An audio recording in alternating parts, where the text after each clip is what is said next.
இன்றைக்கி டே இப்படி தாங்க ஸ்டார்ட் ஆச்சு. காலைல 6:30க்கே எழுந்திரிச்சிட்டேன். அப்படியே வெளியே வந்து பார்த்தா கொஞ்சம் மேகமாகவே இருந்துச்சு.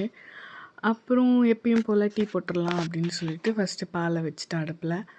அதுக்கப்புறம் இஞ்சி தட்டி போட்டு இன்றைக்கி கொஞ்சம் ஸ்ட்ராங்காக குடிக்கலாம் அப்படின்னு யோசித்து அதையும் பொறுமையாக போட்டு பாலை நல்லா காய்ச்சி நல்லா டீ நல்லா கலர் சேஞ்ச் ஆகிற வரையும் வச்சு ஒரு ஸ்ட்ராங்காக ஒரு டீ காலையிலே குடிச்சிட்டேன்.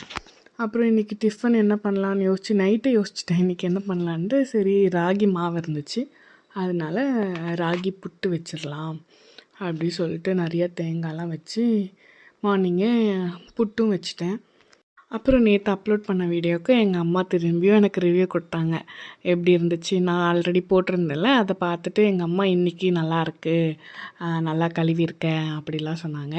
அது நம்மளுக்கு கொஞ்சம் நல்லா இருந்துச்சு அவங்க அப்படி சொல்லும் போது. அதே மாதிரி நான் எந்த வீடியோ போட்டாலும் ஃபஸ்ட்டு பார்த்த உடனே எனக்கு கால் பண்ணி பேசிடுவாங்க. அது கொஞ்சம் நல்லாயிருக்கும் அவங்கக்கிட்டேருந்து அதை கேட்கும் போது.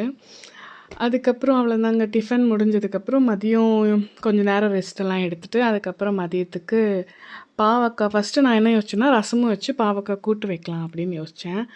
அப்புறம் என்ன யோசித்தேன்னா பாவக்காயில் வந்து ஒரு கிரேவி மாதிரி வச்சிடலாம், தொக்கு மாதிரி அப்படின்னு சொல்லிட்டு பாவக்காய் தொக்கு எப்படி வைக்கலான்னு சொல்லிட்டு வீடியோ பார்த்து வச்சேன். ஆனால் சூப்பராக இருந்துச்சு. இன்றைக்கி ரொம்ப டேஸ்ட்டாக இருந்துச்சு. அதாவது எங்கள் ஹஸ்பண்ட் வந்து அவங்களுக்கு பாவக்காவே பிடிக்காது, வச்சாவே சாப்பிட மாட்டாங்க. ஆனால் இன்றைக்கி அவங்க நல்லா சாப்பிட்டாங்க. உங்களுக்கு ரெசிபி வேணும்னாலும் சொல்லுங்கள், நான் கண்டிப்பாக ஷேர் பண்ணுறேன். நல்லா இருந்துச்சு. ஆனால் நான் செஞ்ச பாவக்காய் வந்து ஃப்ரிட்ஜில் ஸ்டோர் பண்ணி கூட நம்ம வச்சு சாப்பிடலாம்.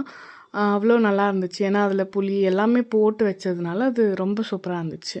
அப்புறம் நான் போடுற வீடியோ உங்களுக்கு பிடிச்சிருந்தா என்னை சப்போர்ட் பண்ணுங்கள், சப்ஸ்கிரைப் பண்ணுங்கள். அதில் ஏதாச்சும் குறை நிறை எது இருந்தாலும் எனக்கு கமெண்ட் பண்ணுங்கள் மறக்காமல். அப்புறம் அவ்வளோதாங்க. இந்த டே அப்படியே சாப்பிட்டு முடிச்சுட்டு அப்படியே சும்மா அப்படியே போயிட்டே இருக்குது. கொஞ்ச நேரம் ரெஸ்ட்டு, அதுக்கப்புறம் ஷாப் போகணும். அங்கே போய் கொஞ்சம் நேரம் வேலை இருக்குது, அந்த வேலையெல்லாம் முடிச்சுட்டு தான் வீட்டுக்கு வருவேன். ஈவினிங் வந்து இன்னொரு விலாகில் உங்களை பார்க்குறேன். அது வரைக்கும் என்னோடய சேனலை பார்த்துட்டே இருங்க. தேங்க்யூ.